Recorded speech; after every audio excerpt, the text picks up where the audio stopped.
आजपासून देशात जीएसटीचे नवे दर लागू, देशात बचत उत्सव सुरू होणार। पंतप्रधान नरेंद्र मोदींच्या देशवासियांना शुभेच्छा।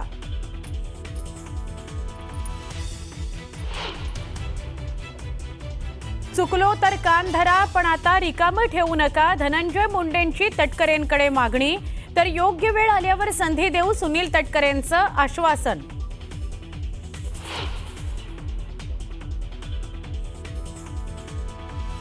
नूतनीकरण केल्यावर शिवाजी पार्क जिमखान्याचं आज उद्घाटन। राज ठाकरे, सचिन तेंडुलकर, आशिष शेलार आणि एमसीएचे पदाधिकारी उपस्थित राहणार।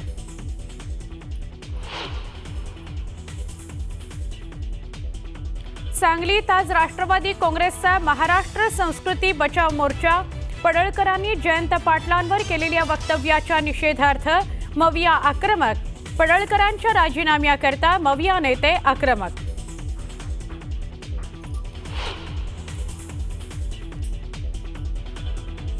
ठाणेकरांकरता आनंदाची बातमी, ठाणे मेट्रोची पहिली ट्रायल रन आज पार पडणार। ट्रायल रन करता मुख्यमंत्र्यांसह दोन्ही उपमुख्यमंत्री उपस्थित राहणार।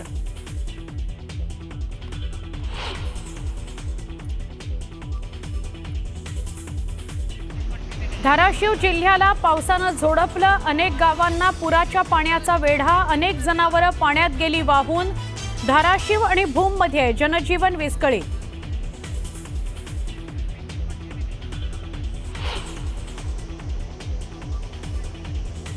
सोलापूरच्या बार्शीमध्ये अतिवृष्टीमुळे शेती पाण्याखाली, हातातोंडाला आलेलं पीक पाण्यात गेल्यानं शेतकऱ्यांच्या स्वप्नांचा चिखल।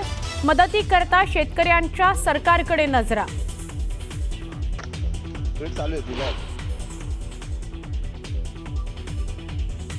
नगर जिल्ह्यासह शेगाव तालुक्यात पूरस्थिती, मुसळधार पावसामुळे नद्यांना पूर, अनेक गावात पुराचं पाणी शिरल्यानं मोठं नुकसान।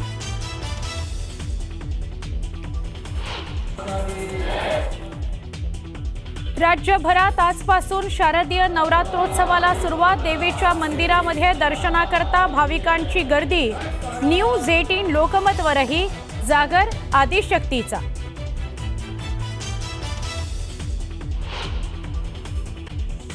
तर झालेल्या नुकसानीची भरपाई सरकारने द्यावी अशी मागणी केली जाते।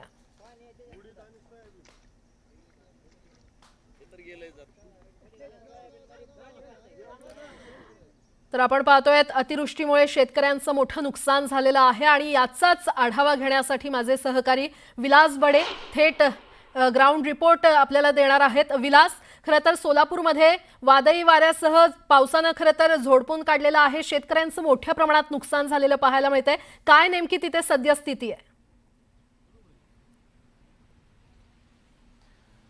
प्राजक्ता, आज न्यूज 18 लोकमत शेतकऱ्यांच्या बांधावर आहे। ज्या बांधावर आज परिस्थिती अतिशय गंभीर आहे, अभूतपूर्व अशी परिस्थिती आहे। माझ्या पायाखाली आज जी इथल्या शेतकऱ्याची अवस्था आहे ती विदारक अवस्था दाखवण्यासाठी हे चित्र पुरेसं आहे। ज्या शेतात उभा आहे तिथं सोयाबीनचं हे पीक आहे आणि सोयाबीनचं पीक पूर्णपणे पाण्याखाली गेलेलं आहे। जणू काही नदीमध्ये एखादं पेरणी केली जावी अशा पद्धतीनं हे चित्र या ठिकाणी दिसतंय। सोलापूर जिल्ह्यातल्या बार्शी तालुक्यामध्ये आता आपण आहोत आणि या बार्शी तालुक्यामध्ये विशेषतः संपूर्ण सोलापूर जिल्ह्यामध्ये प्रचंड नुकसान झालंय। आता हे जे चित्र आहे जिथून मी चालतोय ते कुठल्या नदीत चालत नाहीये, तर शेतातून नदीचा पाठ व्हावा तशा पद्धतीनं पाऊस कोसळल्यानंतर परिस्थिती निर्माण झाली आहे। आणि आता या सगळ्या परिस्थितीत हे उडदाचं पीक होतं, आता होतच म्हणावं लागेल कारण याच्यात काहीच उरलेलं नाहीये। अक्षरशः खत झालंय याचं, कारण पाऊस थांबत नाहीये। गेली 5 महिने सतत पाऊस सुरू आहे आणि पाऊस रात्री सुद्धा या सगळ्यांना झोडपून काढणारा होता।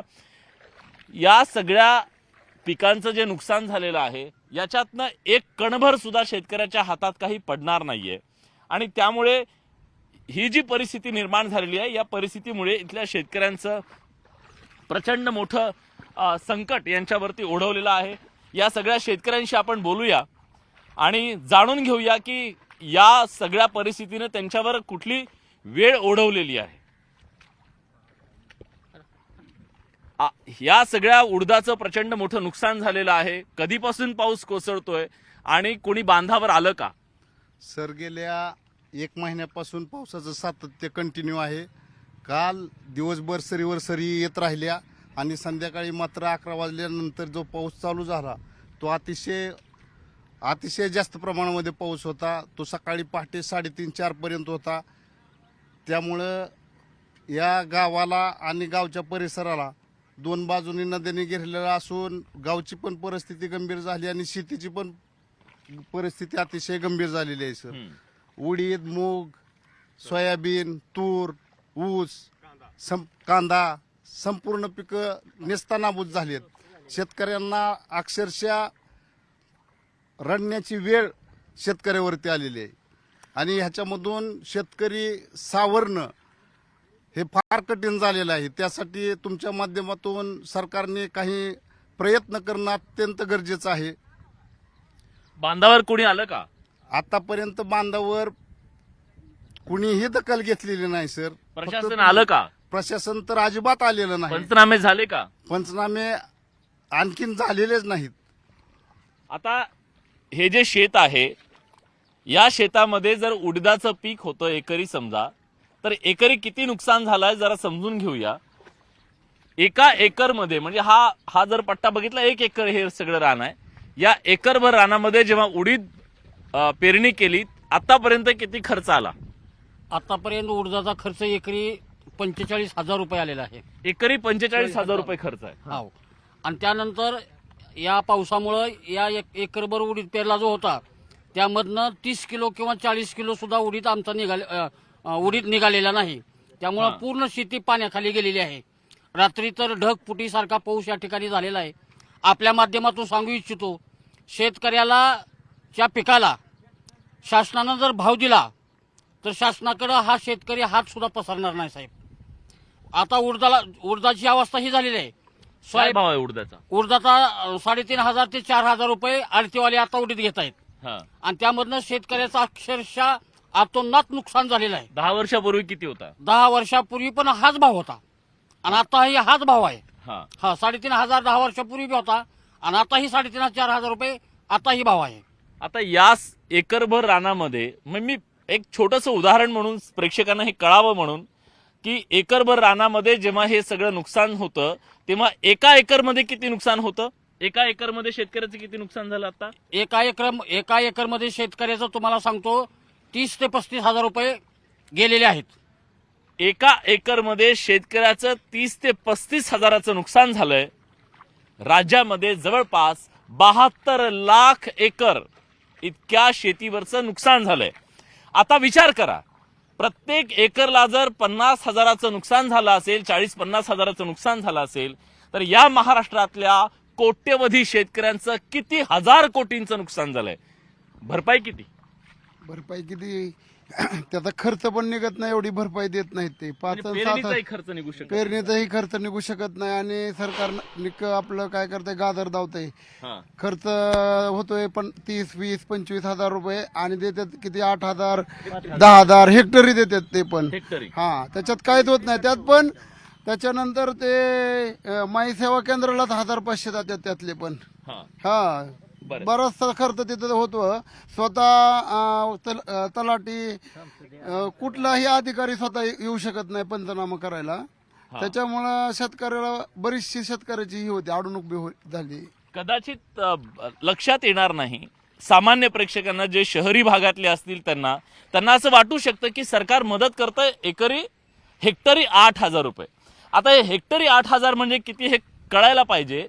म्हणजे हेक्टरमध्ये 2.5 एकर असतं आणि अशा परिस्थितीत म्हणजे तुमचं जर नुकसान 1.25 लाखाचं झालेलं असेल तर तुम्हाला मिळतात केवळ 8,000 रुपये. आता त्या 8,000ची अगरबत्ती कुठे लावायची? 8,000 काहीच होणार नाही.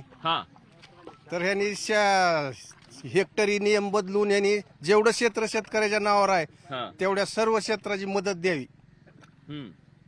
ही 2 हेक्टरची फक्त मर्यादा, ती मर्यादा काढून टाकावी. जेवढं क्षेत्र नावावर आहे तेवढ्या पिकाचं ह्यांनी नुकसान द्यावं.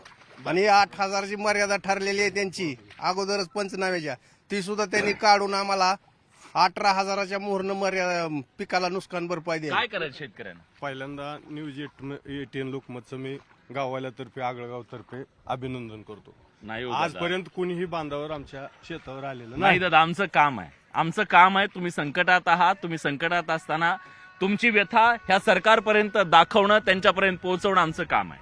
सदर शेतकऱ्यांचा अतिशय हा, जिथं शब्दात मांडता येत नाही असं नुकसान या पावसामुळे झालेलं आहे. हा. सदर शेतकरी तणावग्रस्त आहे हम्म. आणि शेतकरी आत्महत्येपर्यंत पोहोचलेला आहे. तरीही कुठल्याही शासनानं आजपर्यंत आमच्या बांधावर किंवा नुकसान भरपाईचं काय झालंय, कुठला पंचनामा केलाय, कुठला पूल वाहतोय, किती परिस्थिती बेकार आहे, हा. किंवा काय परिस्थिती असेल, दुधाची काय परिस्थिती असेल, कांद्याची काय परिस्थिती असेल, हे जाणून घेण्याचा सुद्धा प्रयत्न केलेला नाहीये. पण आपण जाणून घेतोय. स्टुडिओ सोडलाय. स्टुडिओ सोडून थेट बांधावरती राज्यातल्या लाखो शेतकऱ्यांची अवस्था, दुरवस्था, व्यथा आणि कथा घेऊन आम्ही आलोय. आणि आशा करूया राज्यातले नेते सुद्धा आता बांधावरती येतील आणि या मायबाप शेतकऱ्याला दिलासा देण्यासाठी, त्याचे अश्रू पुसण्यासाठी येतील अशी आशा करूया.